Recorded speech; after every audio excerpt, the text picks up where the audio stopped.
I used to think childhood ended with some big dramatic moment, like the day your parents divorce, or the day someone yells, "You're not a kid anymore." I was wrong. For me, childhood didn't end loudly. It ended quietly, the day my stepmom moved in. I was 8 years old when my mom died. Even writing that sentence still feels strange, like it belongs to someone else's life. She didn't die in a dramatic way either. No accident, no final goodbye speech. She just got sick. And then she was gone. Cancer doesn't scream when it takes someone. It whispers. And by the time you realize what's happening, it's already finished. After the funeral, the house felt hollow. Not quiet hollow. Like every sound echoed too much. My dad tried his best, I think. He burned dinners, forgot laundry in the washer for days, and sometimes sat in the living room staring at nothing. I'd catch him holding my mom's scarf, rubbing it between his fingers like it might bring her back. Back then it was just me and him. And for a while that was enough. We ate cereal for dinner. We watched old sitcoms. He helped me with homework even when he didn't understand it. He messed up, but he was there. I felt safe. Broken but safe. Then he met her. Her name was Linda. At first everyone said she was a blessing. "She's so sweet," my aunt said. "She'll help bring structure back." My grandma whispered like it was a secret. "Your dad deserves happiness," people told me. Like happiness was something that could only exist if I agreed to it. Linda smiled a lot. That was the first thing people noticed about her. A wide practiced smile. The kind that makes you feel like you're the rude one if you don't smile back. She brought casseroles. She brought gifts. She brought a new kind of energy into the house, sharp, organized, controlled. She also brought rules. First, they were small. Shoes off at the door. Beds need to be made every morning. Kids shouldn't talk back. Normal stuff. Reasonable stuff. My dad liked that about her. He said she helped keep things together. And honestly, part of me wanted to like her too. I wanted things to feel normal again. I wanted my dad to stop looking so tired, so I tried. I said, "Yes, ma'am." I cleaned my room. I smiled back. Problem was, Linda's smile never reached her eyes. I didn't understand that yet. But kids notice things before they know how to explain them. Like how her voice changed when my dad left the room. "How many times do I have to tell you?" she'd say, her smile gone in a second. Or the way she'd sigh loudly whenever I walked in, like my existence was inconvenient. Or how she'd correct me constantly, not loudly, not angrily, but in a way that made me feel small. "Don't sit like that. Chew properly. Do you always slouch?" My dad never saw that version of her. When he was around, she was affectionate, gentle, supportive. She'd laugh at his jokes and ask about my school like she truly cared. "Your son is so quiet," she'd say, squeezing my shoulder a little too tightly. "He's very sensitive." Sensitive. That word would follow me for years. 6 months after she moved in, they got married. I remember standing in a suit that didn't quite fit, watching my dad smile at her like she was the answer to every broken thing in his life. I wanted to be happy for him. I really did, but something in my stomach twisted.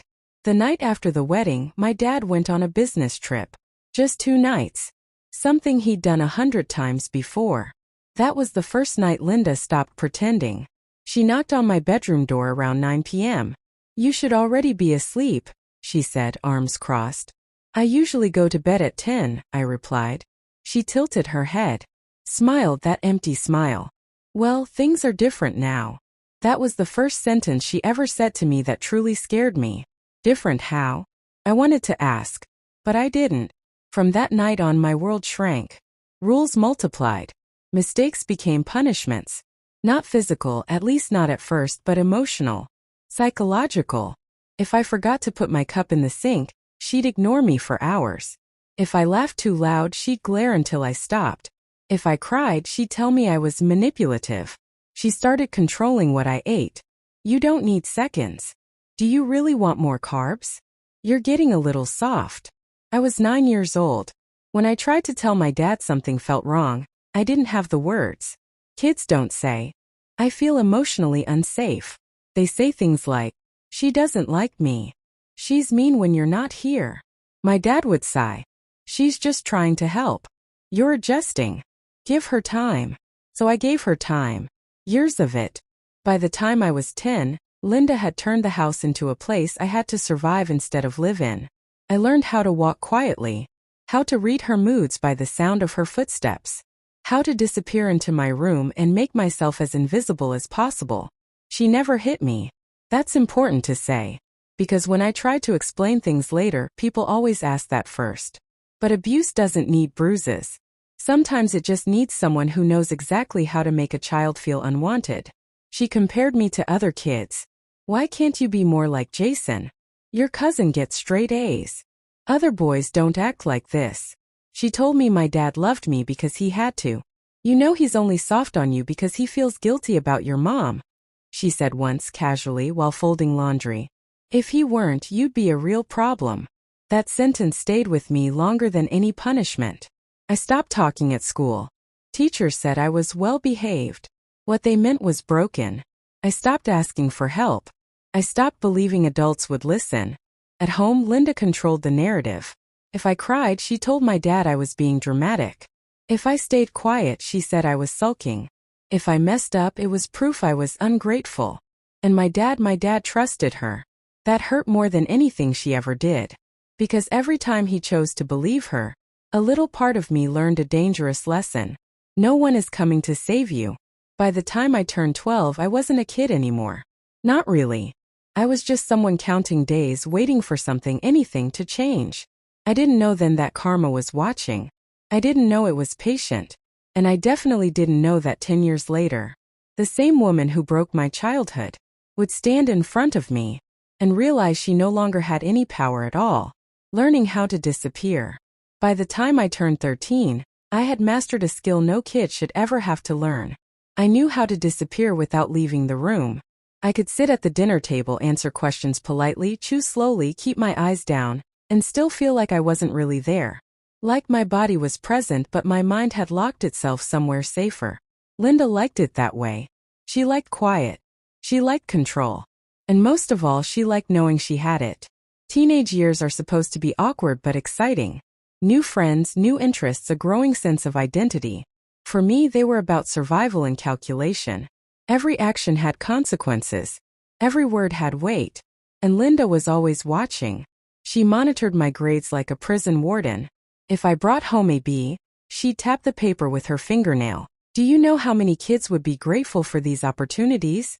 She'd say. You're wasting your potential. If I brought home an A, she'd nod once. No praise. No warmth. That's what I expect, she'd say. Nothing was ever enough. She started isolating me more as I got older. Sleepovers were distractions. Friends were bad influences. Phone calls were rude. When I asked my dad if a friend could come over, Linda would step in before he could answer. School nights aren't for visitors, she'd say sweetly. Maybe another time. Another time never came. At school, teachers described me as mature, responsible, independent. What they didn't see was that independence wasn't a choice, it was forced. I learned early that needing people only gave them something to take away. At home, Linda had a special way of punishing me that no one else noticed. She'd rewrite history. If she snapped at me, she'd later tell my dad I was being disrespectful. If she took something away, she'd claim I agreed to the rules. If I cried, she'd say I was trying to manipulate him. I started questioning my own memory. Did she really say that? Was I exaggerating? Maybe I was the problem. Gaslighting doesn't announce itself. It creeps in quietly until your own thoughts don't feel trustworthy anymore. One night when I was 14, I finally tried to tell my dad everything. Not pieces. Not hints. Everything. We were sitting in the living room. Linda was out with friends. The house felt lighter without her in it. Dad, I said, my hands shaking. I need to talk to you. He looked surprised but nodded. Okay. What's going on? The words poured out awkwardly, messy and emotional. I told him how she treated me when he wasn't around. How she made me feel unwanted. How scared I felt in my own house. He listened quietly.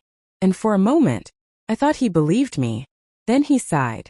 She's under a lot of stress, he said. She gave up a lot to be part of this family. She's not perfect, but she loves you. That was the moment something inside me cracked. Because love doesn't feel like fear. I stopped talking after that. Not just to him, to everyone. I withdrew into myself completely. My room became my refuge. Music in my headphones. Books. Late nights staring at the ceiling. Imagining a future where I wasn't here anymore. Not dead. Just somewhere else. Linda noticed the change. "You're getting distant," she said one afternoon. "Teenagers get moody," I replied carefully. She laughed. "Oh, I know exactly what you're doing," she said. "You're trying to make your father feel guilty." I stared at her stunned. "I'm not." "Don't lie," she snapped, her smile gone. "I see right through you." From that day on, she treated me like an enemy instead of a nuisance. She criticized everything. My clothes, my posture, my tone. She'd sigh dramatically when my dad showed me affection. "You're spoiling him," she'd say. "He's old enough to toughen up." When I was 15, she crossed a line that still makes my chest tighten when I think about it. I came home one day to find my room rearranged. Not cleaned. Rearranged. My posters were gone. My desk moved. My drawers searched. "Where are my things?" I asked, trying to keep my voice steady. "I went through your room," she said casually. "I needed to make sure you weren't hiding anything inappropriate." I felt exposed. Violated. "You had no right," I said before I could stop myself. She stepped closer. "I have every right," she said quietly. "This is my house." That night, I cried into my pillow like I hadn't in years. Not because of what she did, but because I finally understood something painful and clear. This wasn't going to get better. High school came and went in a blur of anxiety and exhaustion. I worked hard because school was my only escape. If I stayed busy, I stayed invisible. College became my dream, not for the education but for the distance. Linda hated that idea. "You're not ready," she told my dad. "He can stay home. Save money." I watched panic flash across my dad's face. He hated conflict. He hated choosing sides. That's when I realized something else. If I didn't save myself, no one else would. So I applied anyway. Scholarships. Grants. Anything that would get me out.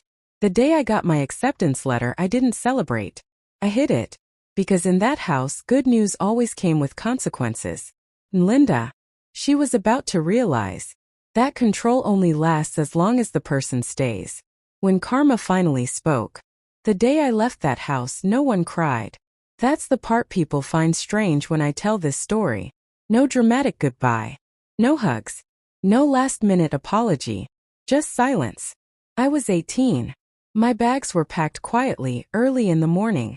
Linda stood in the kitchen pretending to clean the counter, watching me from the corner of her eye. My dad hovered near the door, hands in his pockets, unsure of what to say. "You sure you have everything?" he asked. I nodded. Linda didn't look at me. "College changes people," she said flatly. "Don't forget where you came from." I almost laughed. Because the truth was, I was running from where I came from. When I walked out that door, I felt lighter than I ever had. Terrified, yes. Broke, yes.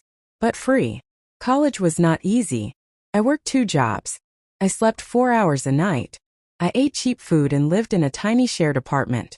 But every struggle felt better than living under her roof.